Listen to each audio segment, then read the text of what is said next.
In this video today, I'm going to share with you 2 actionable strategies that you can use to increase your income. Hi, I'm Adele. I'm a mom of 2. I live in Surrey, and I am just an ordinary mom who's feeling the pinch like all of you. 6 months ago, I started this journey, and after testing it and trying it out, I thought I have to share this because if this can help other moms out there, then why not? When I started out, I wasn't sure entirely what was going to bring in the income.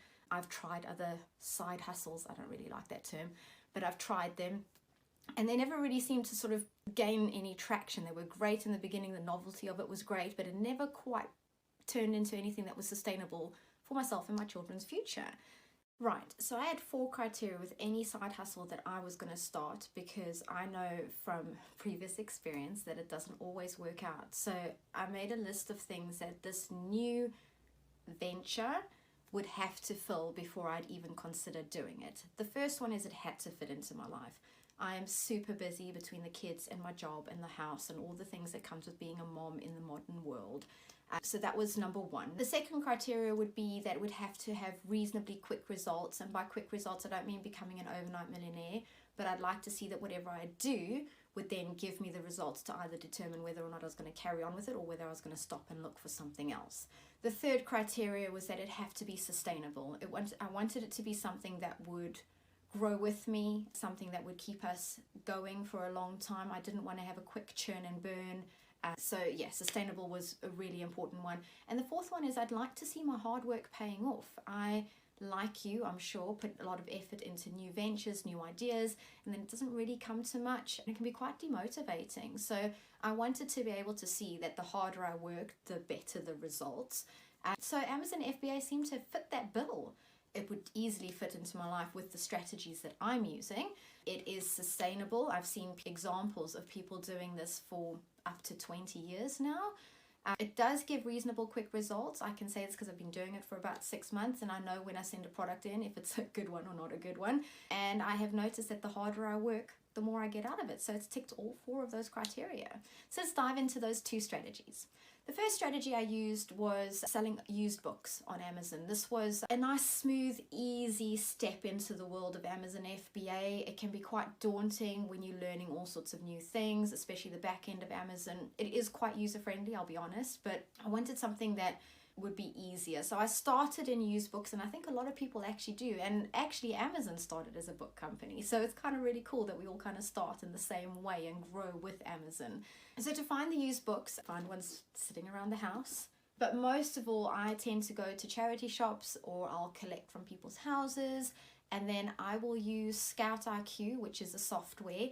They do give you a free trial. I have put a link in the description below for you. So use the free trial just to get a sense of whether or not used books would be for you. So download the software. You go into probably a charity shop would be where most people start, and then you can start scanning books and it will give you feedback on whether or not you should buy that book. It's really clever. You don't have to buy anything, just start learning to read the software, and if you'd like I can always do another video on how I use Scout IQ and what triggers I have, but don't overthink it. Just go in, start scanning, get a sense of what's involved in the books. What I like about the used books is it has a low barrier to entry because a lot of these books are quite cheap, so if you do end up making mistakes, it's not going to cost you your house. It also has really great ROI. I think I bought a textbook for like 20p and sold it for like £26. It was just insane, and it sold quite quickly actually. There are some cons to doing used books. One of them is obviously it's time consuming going around scanning, because just to give you an idea of the books you actually take home, for every 100 books you scan, you're probably taking home about between 2 to 7 depending on a number of factors. So you're looking at quite a low collection rate, so it is time consuming. They can also be slow to sell, especially when you're still learning the triggers, because you get really excited when it tells you to buy the book, and I know I'm guilty of this. I'll just take all the books that go green and then I send them in, and some of them take a while to sell. So that's used books. I'd like to just take a minute to say if you are finding any value, I'd love it if you would subscribe and maybe hit the notification bell so you'll know when I publish more content. So the second strategy is sourcing products. There's 2 ways to do this. You have online arbitrage or retail arbitrage. That basically just means you're looking for things online or you're looking for things in a shop. So when you're doing online arbitrage, you're basically scouring through websites and you will be searching for products that you can buy at a certain price that would then be profitable on Amazon. There is software to help you with that. I personally use SellerAmp.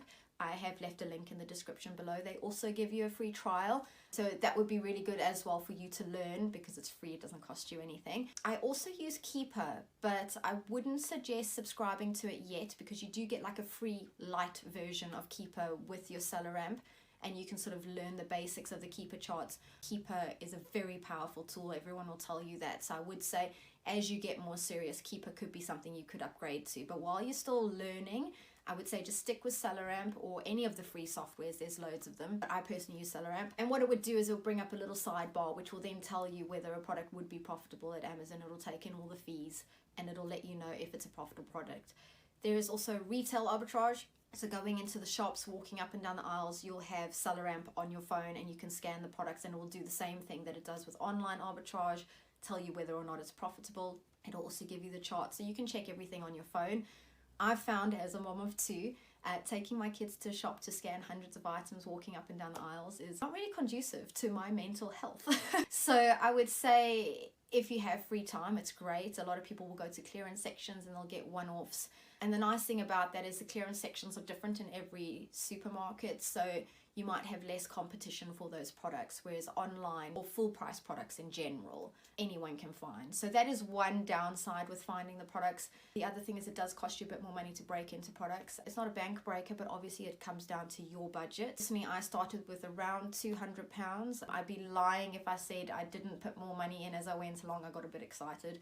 So I did add more money in, but you can decide. Some people have started with £100, some people have started with £50, but you do find it does go slower the less you start with. So if you're able to build the pot up, I would definitely say rather get more money to get going.